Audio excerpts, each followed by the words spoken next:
Дубай Нұрлан Қоянбаевпен Дубай туралы көп ақпаратты естіп жүрміз, білеміз де. Бірақ нағыз арабтармен кездесіп, осы алпауыт шаһарда бизнесін құра білген кәсіпкерлердің көзімен Дубайды көру мен үшін өте қызық. Дубайда болған уақыт ішінде мен бәрін жасай алдым. Әлемдегі ең қымбат коктейлден дәм татамыз. Өмірімнің ең ұмытылмас күнін араб шейхінің рөлінде өткіземін. Роботтар басқаратын түйелердің ең құмар ойындарының қатысушысы болдым. Бүгін мен араб арулары туралы барлық көзқарастарымды жоятын араб әйелмен танысамын. Әмірліктерде біздің қазақ бауырларымыз қайда жұмыс істейтінін және қанша ақша табатынын көреміз. Сіз үшін Дубайдың ең керемет жерлерін ашамын.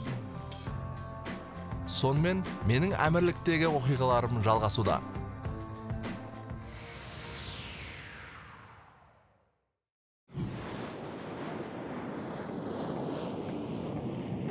Мен араб әмірлігінде аты аңызға айналған доктор Суат ханыммен кездесуге барамын. Ол әдемі, бірақ экранның жұлдыз емес. Ол Поршын айдайды, гауһармен жарқырайды, бірақ бұл шейхтің сыйлықтары емес. Бұл араб дивасы өзінің барлық байлығын өзі ақылымен, еңбегімен тапты. Ол ұшу кезінде жолаушылардың қауіпсіздігін қамтамасыз етеді, авиамоторлар жасайды. Бұл әйелдің өмірі араб қоғамына қиындық тудырады. Әлемнің барлық елдерінің журналистері доктор Суаттан сұхбат алуға армандайды. Бірақ ол ешкімге сұхбат бермейді. Ал бізбен кездесуге келісті. Тіпті біздің түсірілім тобын үйіне шақырды. Достар, дәл қазір біз жергілікті арабтардың тұратын ауданындамыз. Қонаққа келдік. Маған бұл сұхбатта көмектесетін Алпамыс. Алпамыс, қал жағдайың қалай? Керемет, жақсы. Дубай ұнап жатыр ма? Ұнап жатыр. Нұреке өзі арт жақта жүріп жатыр. Дәстүр бойынша біз арабтардың үйіне осылай артқа қарай жүру керек екен. Солай ма? Рас па? Әзіл ғой, жүріңіздер. Әйел адам үйіне шақырып алып, күйеуі ұрыспай ма? Жоқ, себебі күйеуі өзімен бірге күтеді деп айтты. Яғни біздерді қазір қонақ жайлығын көрсетіп күтіп отыр бірге. Қуып жүрмей ма қазір? Ал білмейді, көрейік бірге. Жүріңіздер.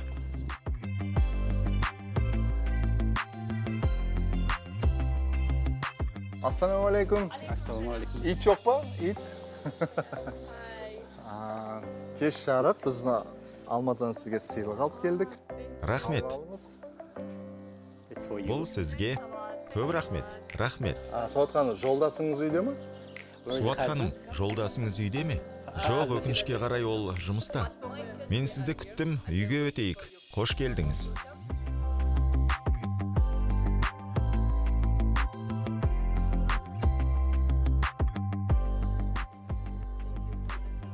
Бұл сіз үшін араб шрифтімен жазылған кішкентай сыйлық. Араб тілінде бұл махаббат дегенді білдіреді. Доктор Суат маған махаббат талисманын сыйға тартты. Егер біз адамға араб жазуы бар сыйлық берсек, ол мұны есіне түсіріп Дубайға тағы бір рет келеді.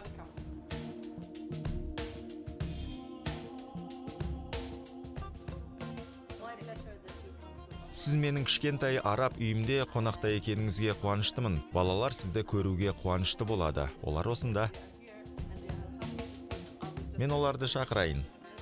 Менде бір сұрақ болып тұр. Қазіргі заманда, интернеттің дамып жатқан заманда, қазір балдар көп немен жүреді, телефонмен, гаджетпен. Сіздер мысалға осы балдарыңыз көп ойнай ма? Күнде ойындармен? 2 сағаттан артық емес, бірақ бәрі жарты сағатқа, ең көбі 1 сағатқа бөлінеді. Мен оларға Майнкрафт, білім беру ойыны сияқты ойындарды жүктеуге тырысамын. Және оларға, мысалы, рестлингті қарауға рұқсат етемін. Ұлдар ғой. Сәлем, қалың қалай? Мұнда кел. Бұл менің кенжем. Оның аты Сұлтан. Ассаламуалейкум. Мен оны капучино деп атаймын. Өйткені жүктілік кезінде мен капучино көп ішетінмін. Бұл Юсуф. Біз оны пайғамбар Юсуф деп атаймыз. Ал Сұлтан менің әкемнің есімімен аталады. Екі баланың анасын ұшақ қозғалтқыштарымен айналысатын инженер ретінде елестету өте қиын.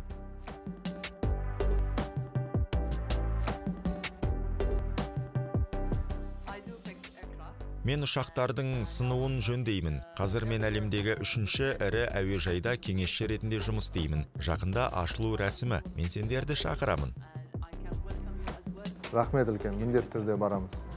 Мен ақша туралы сұрағым келіп тұр, кешірім сұраймын алдын ала, өйткені енді Дубай деп естіген кезде міндетті түрде ақшасы көп, мұнай деген сияқты көп тақырыптар қозғалады. Сондықтан да менде сұрақ, осы сіздердің жұмыстарыңызда орташа айлық қанша? Жоқ, біздің жалақымыз бірдей. Біздің президент ереже енгізді. Ерлер мен әйелдердің жалақысы тең болуы керек. Дубайда өмір сүру қымбат, сондықтан мемлекет бізге көмектесуге тырысады. Тек бір нәрседе ерлер мен әйелдер төлем тұрғысынан ерекшеленеді. Егер ол үйленгісі келсе, оған үйлену үшін бөлек ақша беріледі. Деген мемлекет бұл.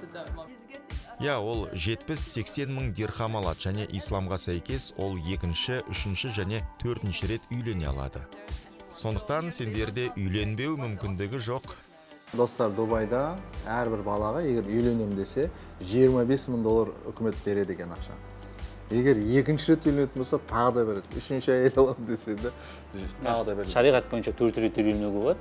Бұл жердің заңы бойынша, яғни 4 рет. Үйленбеймін, ақша жоқ деген бұл жерде өтпейді екен. Сондықтан да үкімет әр баланы уайымдайды, және мектеп болсын, университет болсын, үкімет тарапынан ақша бөлінеді.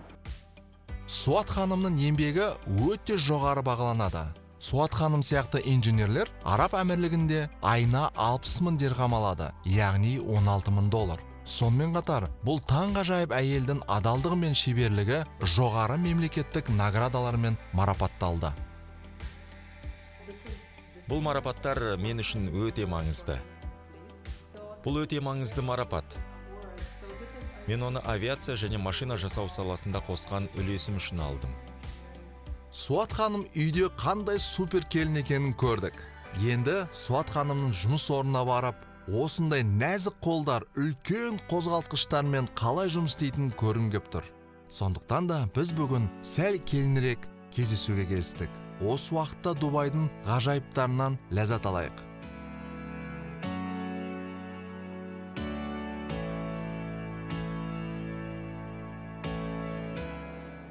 Дубай таң қалудан шаршамайды. Бүгін алып шаһарда мүлдем басқа жағынан көреміз. Кеттік. Дубайда бір керемет ереже бар. Егер мүмкіндік болса, әлем бойынша барлық жағынан бірінші болуымыз керек деген. Мұнда көптеген аялдамалар жабық және кондиционерлермен жабдықталған. Полиция Ferrari, Lamborghini және Bentley көліктермен жүреді. Дубайда сіз алтын құймаларын сататын автоматтарды көре аласыз. Сусындар мен шоколадтар сияқты. Жергілікті метроға машинисттер қажет емес. Пойыз автоматты түрде басқарылады.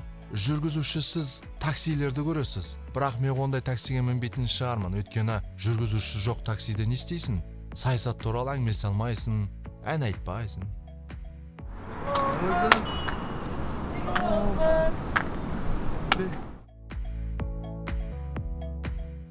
Мама, я в Дубае! Мама, я в Дубае, мама, я в Дубае.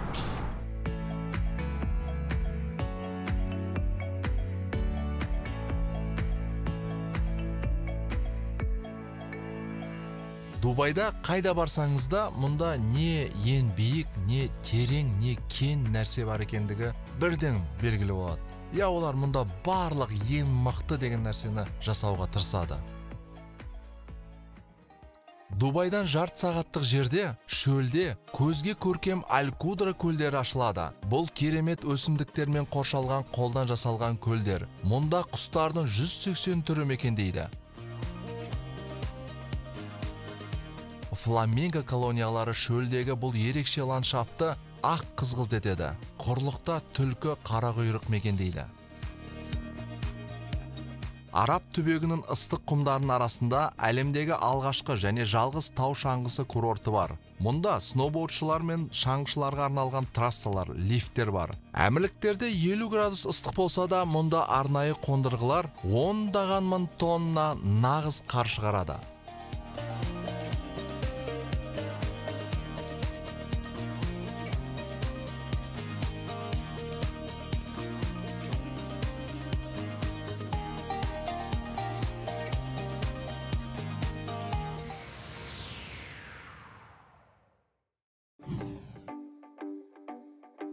Бірақ бізге доктор Суатқа оралудың уақыты келді. Most welcome. Қош келдіңіз, төрге өтіңіз. Our place. Самолет моторы осы ма? Иә, дәл өзі. Қандай металдан жасалған? Бұл алюминий қорытпасы. Бұл қорытта қозғалтқыш үшін арнайы жасалған. Бұл бүкіл қозғалтқыш корпусын көруге болатын жалғыз кішкентай бөлігі. Енді сіз әдетте адамдардың көзінен жасырылған мәліметтерді көре аласыз. Әдетте олар толығымен ұшақты көреді. Ұшақтың жүрегі ол мотор. Ал доктор Суат сол моторға дем береді. Тамаша, көріп шығу бола ма? Мұнда сіз көрген барлық нәрсе осы бөлік соның ішінде. Бұл ұшқыштар отыратын ұшақ кабинасының бөлшектері. Соның бәрін сіздер көріп отырсыздар. Міне негізгі көрсеткіштердің бірі. Айтпақшы, сіз оны оқи аласыз ба? Сіздің тіліңізге ұқсас. Ем, бұл орыс тілінде жазылған ғой. Гидросистема, жеделдету, сигнал ысыру. Я, жүрген кезде абай болыңыз, өйткені мұнда арнайы қорғаныс аяқ киім кию керек, жабық түрдегі. Я, сіз бас аласыз, аяқты басыңыз. Жоқ, сіз әйелсіз ғой. Бұл қауіпсіз, көріңіз, уайымдамаңыз, бұл қорғаныс аяқ киімі. Бізде, мен басқаннан кейін бізде сізде басуыңыз керек, ата ұрсып қаламыз. Алайда бұл керемет ханымға қарап отырып, бір ой келеді. Әлемде бұл кісіге, доктор Суатқа бағынбайтын нәрсе бар ма? Бұл Суат ханым өзі мысалға ұшу керек болса, самолетпен ұша ала ма? Тек жеке меншік. 2 жолаушы үшін, бірақ мен жөндеуді жақсы көремін.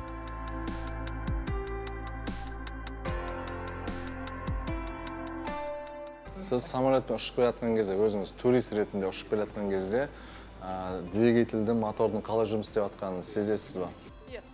Я, инженерлердің тағдыры осындай. Бұл біздің инженерлік қабілетіміз.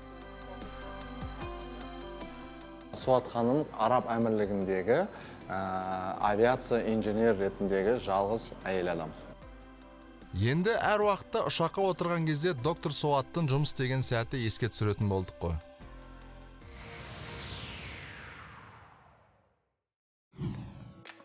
Араб әмірлігінде әйелдер үйде және тек күйеуін қуантып, балаларымен отырады деп ойлайтын адам қатты қателеседі. Дубайда әйелдер министрлер, әйелдер полицияда жұмыс істейді, судья, өнер тапқыштар, бизнес-вумендар. Абайы мен хиджабтың астында олар өздерін тәуелсіз сезінеді. Сонымен қатар олар көптеген артықшылықтарға ие. Олардың метрода өз орындары бар, өздерінің сұлулық салондары, олар үшін арнайы құрылған мекемелер. Ерлер, әйелдер патшалығына кіре алмайды. Сондықтан достар, Dubai Business Women Council ғимаратына менің досым Ольга баратын болды. Я нахожусь сейчас в Dubai Business Women Council. Мен қазір Dubai Business Women Council Дубайдағы әйелдер кеңесінде тұрмын. Бұл өте құпия орын. Бұл араб әйелдері сүйетін орын. Бұл оларға күш береді. Мұнда бизнес дамуда осы жобаны құрудың басында тұрған адам Надин. Помогающий женщинам. Ее зовут Надин. Барлығыңызды көргеніме қуаныштымын. Мені сұхбатқа шақырғаныңыз үшін рахмет. Менің ойымша біріккен араб әмірліктерінде ер адам емес, әйел болған жақсы. Өйткені олардың сіз ойлағаннан мүмкіндіктері көп. Сіз қалай ойлайсыз?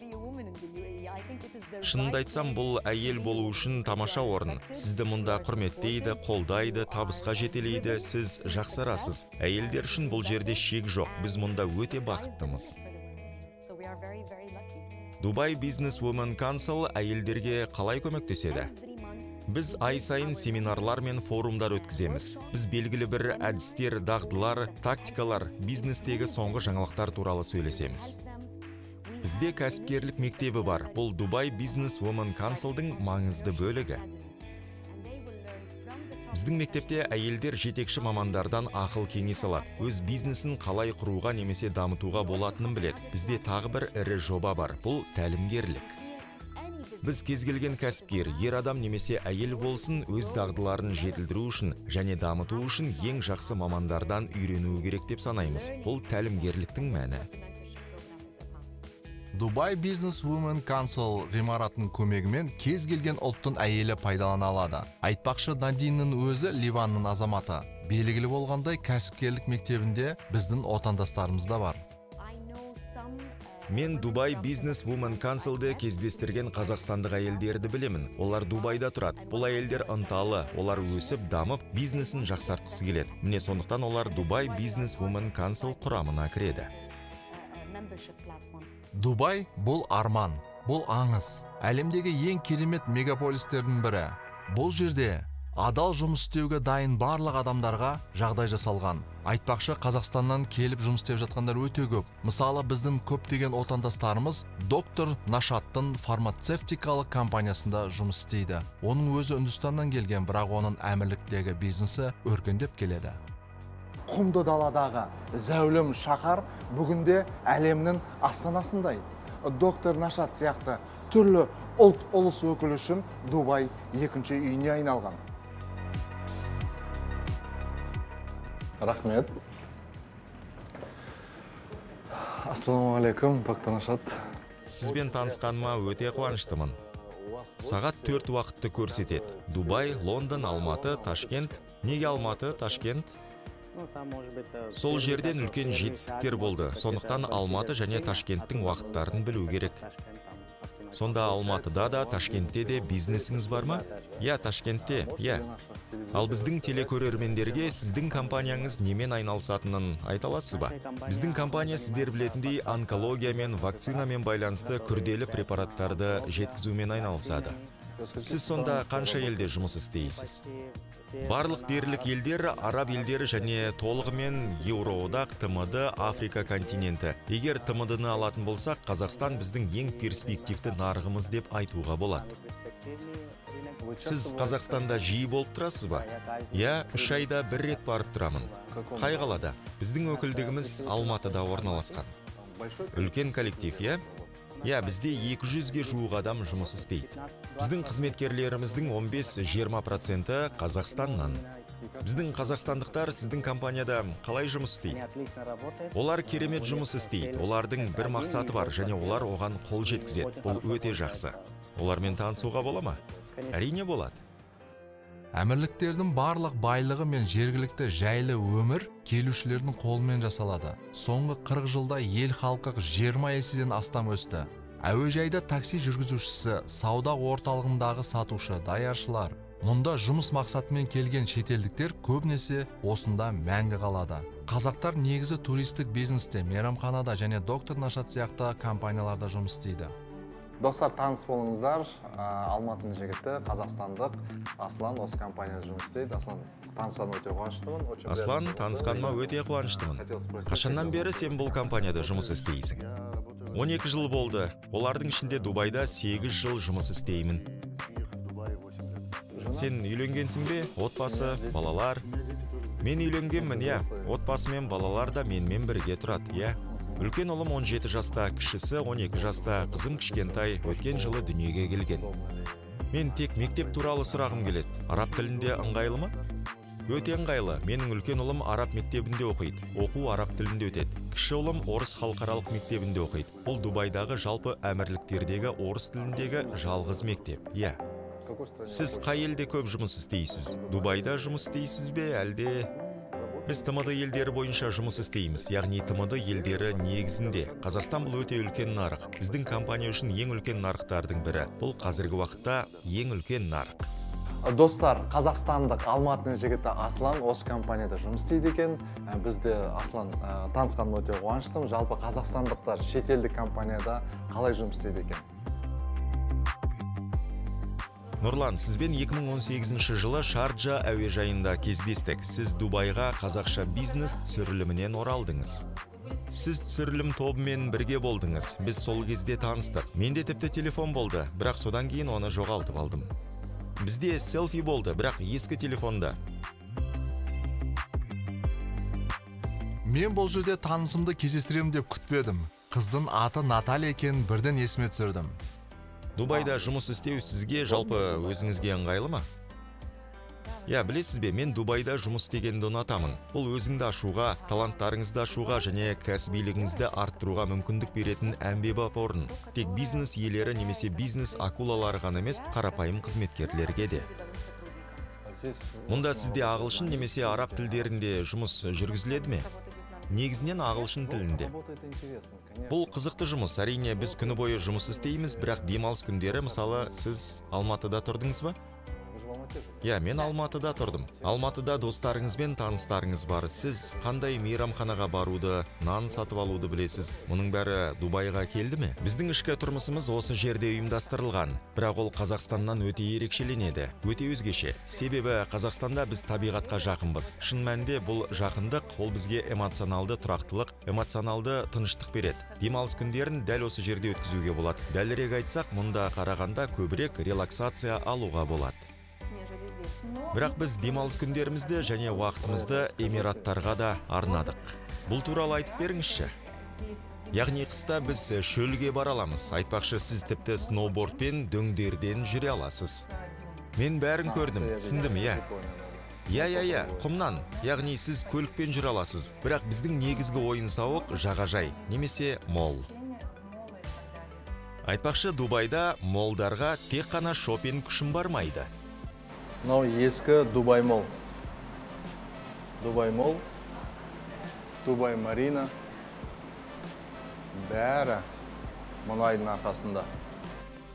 Иә, мұнай қорының арқасында Дубай әлемдегі ең үлкен сауда орталығына ие бола алады. Ол айтпақшы, планетадағы ең биік ғимарат Бурж Халифа мұнарасының жанында орналасқан.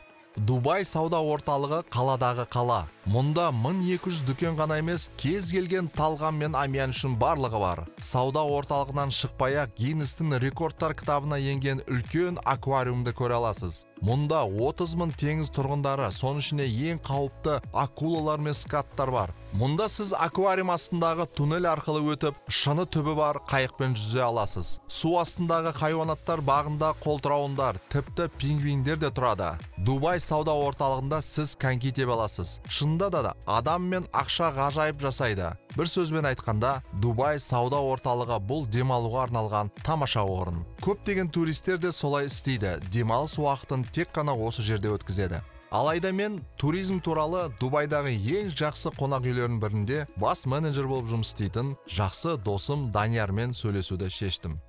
Жалпы Дубайда сондай бір не бар ма, анализ? Қай мемлекеттен ең көп турист келеді? Мысалға, Германиядан, немесе Ресейден деген сияқты. Дубай қаласына көбінесе Европадан келетін, біздің ТМД мемлекеттерінен көп келеді, Ресейден, біздің Қазақстаннан да көп келетіндер бар. Дубайда тұрып жатқанда қанша жыл болды? Менің қазір осы 2022 март айында 10 жыл болады. 10 жыл болады? Келгеніме. Жалпы Дубайдың өсіп келе жатқан өз көзімен көріп келе жатсың. Бұлай айтсам, иә. 10 жыл бұрын мына ғимарат болған жоқ же бәрі.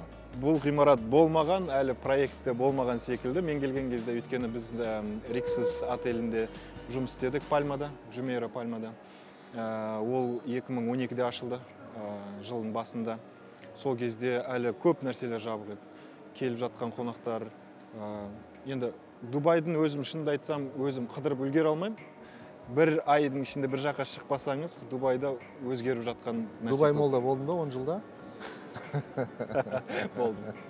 Жоқ, енді сұрап жатқан себебім, өйткені біз Даниярмен жиі кездесеміз. Иә, ол рас. Біз енді жұмыс көп болады. Енді біздің халықта туристер көп келгендіктен отельде мысалы туристер көп жатады. Жауапкершілік болғандықтан әр аяқ астынан бір жұмыс шығып қалуы мүмкін. Сол себепті біз енді сыртқа шығуымыз сәл қиындау. Көп енді мен туыстарым, достарым көбісі ойлайды, негізі судан шықпайтын шығарсың деп. Жоқ, онда емес. Даниярдың жұмысы рахат деп па? Иә, Даниярдың жұмысы рахат деп. Бірақ әртүрлі мінездер кездеседі. Енді біздің отельде толған кезде мысалы 1000 шақты, 1200 адамға дейін толады мысалы. Әрқайсының өзінің характері бар. Біз енді туризм саласында болғаннан кейін, отельде жұмыс істегеннен кейін, солардың көңілін аулауға тырысамыз, әрқайсысына ұнауға тырысамыз. Енді келген адам осы жерден, мысалы біздің отелімізден, Риксис премиум Дубай отелінен күлкімен шығу керек, күліп шығу керек, көңілді шығу керек. Сол себепті бар күшімізді саламыз, барлығын түсінуге тырысамыз. Енді психологиялық жағынан да оқуға тырысамыз қонақтарымызды. Андай бола, мысалы, өзімізде кейде бір отельге барған кезде, сол отельдің нөмірдегі жаңағы тапшкесін алып кеткім келеді да, мысалға, ол байып кетем, одан пайдақорлық емес, бұл ыңғайлы да, жаңағы жұмсақ. Сондай кездер бола ма? Біреу жастықты алып кетіп баратқан. Ол негізі енді мен өзімді шынымды айтсам, 5 жұлдыз отель болғаннан кейін бір естіп жатқандарым бар. Көбінесе әртүрлі каналдарда мысалы айтып жатады, қонақтар алып кетіп жатыр екен. Бірақ енді біздің қонақ үйімізде профиль жоғары қонақтарымыздың, ондай істеуге енді былай айтсақ дәті батпайды, ондай істегісі келмейді. Енді бұл жаққа келгенде люкс қонақ үйде жатқаннан кейін. Данияр, отельде былай енді сыртынан қарасам, Қазақстаннан көп қарындастарымыз жұмыс істеп жатыр. Өзің арнайы шақырасың ба, жоқ, өздері келе ма? Енді біздің жастар енді шығып жатқаны, бір жағынан әрине көмектесеміз жұмысқа орналасуына. Енді өсіп өнгені дұрыс. Енді ол әрбір өскен адам, мысалы біздің мемлекетке барып, бір ең қалмағанда бір бизнес ашуға уже дайын адам болып барады. Рахмет. Данияр, барлық жақсылық тілейміз, жұмысыңызда сәттілік. Рахмет. Уақытыңды бөлгенге көп-көп рахмет. Сіздерге рахмет, уақыттарыңызға. Рахмет.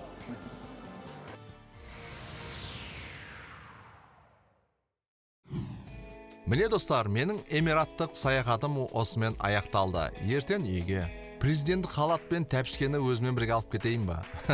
Сатамда өзіме жаңа көлік сатып аламын.